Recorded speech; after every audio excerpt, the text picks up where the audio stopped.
class this film as a sort of sci-fi stroke action stroke thriller film.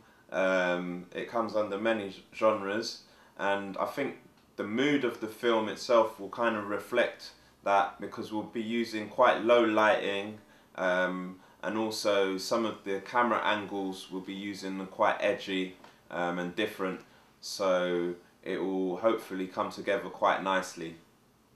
So the exposition to this film is that Mark is walking home with his girlfriend on an evening out. The film is basically set in London in the current time, and basically once he's dropped his girlfriend home, he's taking his stroll home, and he sees this glowing light orb or ball, and he approaches it, and it's glowing, and as he gets closer the glowing grows stronger and stronger until he gets really close to it, and as he reaches out to touch it with curiosity, he gets sucked into it somehow, and he just disappears from the scene. And later on what we see is that Mark wakes up in his bed, really sort of shocked and confused, a bit sweaty, and he's just not sure what exactly has just happened. He's not sure if it's a dream or if it's actual reality. In terms of the conflict of the film, Mark discovers that he's got superpowers, and he also discovers that somebody has been following him. And when he comes face to face with the person that's been stalking him, he finds out that this guy is actually his mentor and is going to train him and help him to use the powers that he now has, and help him come to the realization that he's not just a normal guy anymore. Okay, so the resolution to our film is basically Mark is walking with his mentor, and they've got to know each other a bit better now, and Mark has got a bit more understanding of what he's about and what he's supposed to be doing with this person. And just when he's finding out a bit more information about himself, there's a massive explosion, and the mentor and Mark are thrown to the floor.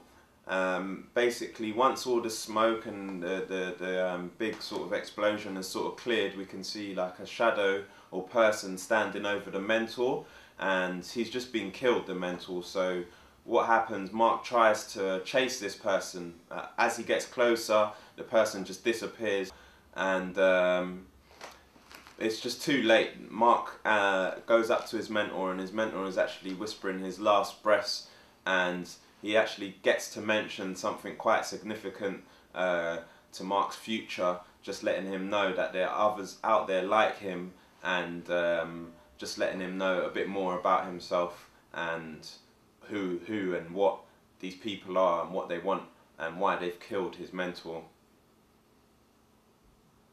In terms of production, how we're gonna produce the piece, we've got some actors in mind.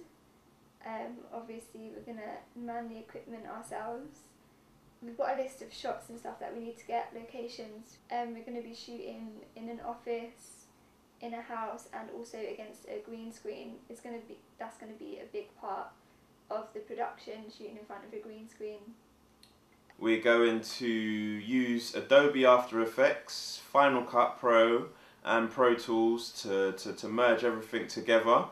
We're going to use a lot of sound effects to enhance the sound that is already in the film, and also a lot of the special effects we're going to be using.